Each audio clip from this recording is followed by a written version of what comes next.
Let me introduce Flirt Rap, a man smoother than a fresh jar of peanut butter. He'd walk into a room and have every woman smiling before you could blink. Flirt Rap wasn't searching for love. He was a collector of moments, phone numbers, and stories. Commitment, not in his vocabulary. He saw it as a cage, and he was born to fly free. He lived for the thrill of the chase, the spark of a new connection, and the excitement of never knowing what or who came next. He was the king of first dates, the master of witty texts, and the life of every party. His friends called him the undefeated champion of flirting, and he soaked up the attention.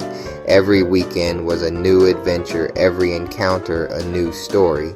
But living on a diet of pure sugar eventually leaves you craving something real.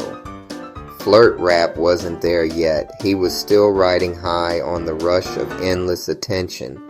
He thought he'd cracked the code to happiness, convinced his way was the best way to live. But a storm was coming, one that would shake his world to its core, and it arrived in the most unexpected form, a book. Sometimes the thing that changes everything sneaks up on you when you least expect it. For Flirt Rap, that moment was about to hit. One lazy afternoon, Flirt Rap wandered into a bookstore just killing time. That's when he spotted it. A book titled In Search of GoodPussy, Living Without Love. The subtitle, Living Without Love, felt like it was written just for him. He bought it on the spot, feeling like he'd found the Bible for his lifestyle. Back home, he devoured every page. The author preached that love was a trap and true freedom meant keeping things light. The book offered rules for staying detached, strategies for never letting anyone get close. Flirt Rap was hooked. It gave him new lines, new techniques, a whole playbook for emotional distance. He started seeing every interaction as a transaction, fun but never deep.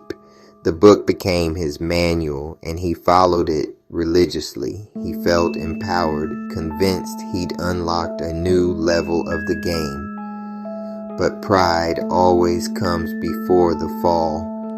Flirt Rap was about to learn that lesson the hard way. Sometimes the things we think will set us free only build higher walls. Armed with his new philosophy, Flirt Rap became even more precise. Dates were fun but shallow, never personal, never deep. He mastered surface-level charm, making women laugh but revealing nothing real. Each woman became just another experience, another story for his collection. He followed the book's rules: no late-night calls, no deep talks, no meeting families. For a while, it felt like a superpower. No risk, no drama, just freedom.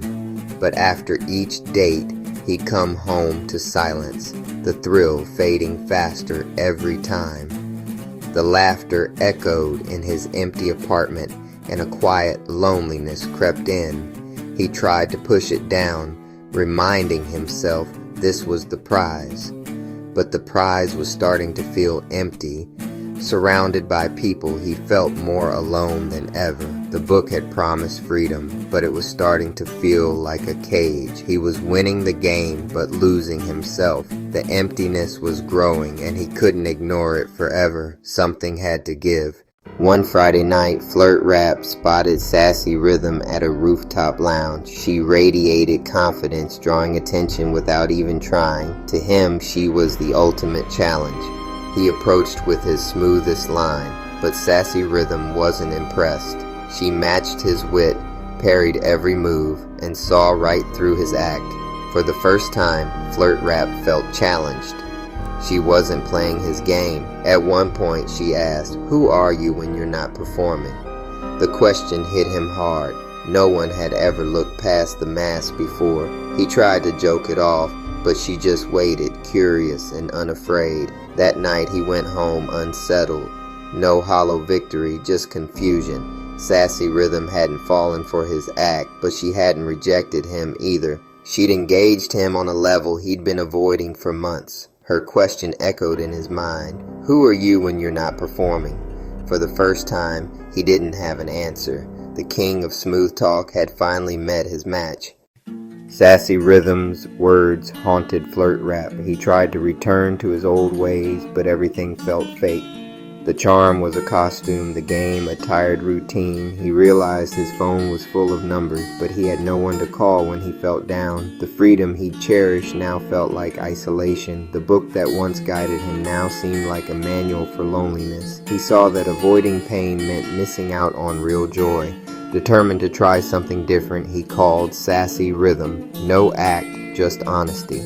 They met for coffee, and for the first time, he was himself. He shared his fears, his family, even his silly quirks. She listened and shared her own stories.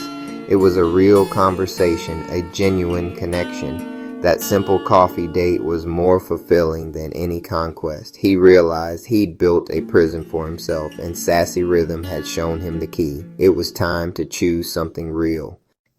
The choice was clear. Keep ruling a lonely kingdom, or risk something real. Flirt Rap was tired of the performance, tired of the emptiness. He took the book that once defined him and dropped it in the trash. He called Sassy Rhythm. No lines, no plan, just honesty. He told her he was done hiding, ready to see if something real could grow between them. Her response was warm. She'd seen the good in him all along. Their journey was just beginning, but for the first time he felt truly alive. He learned that true confidence is being yourself, not playing a part. Love isn't a cage, it's the greatest adventure, and Flirt Rap was finally ready to live it.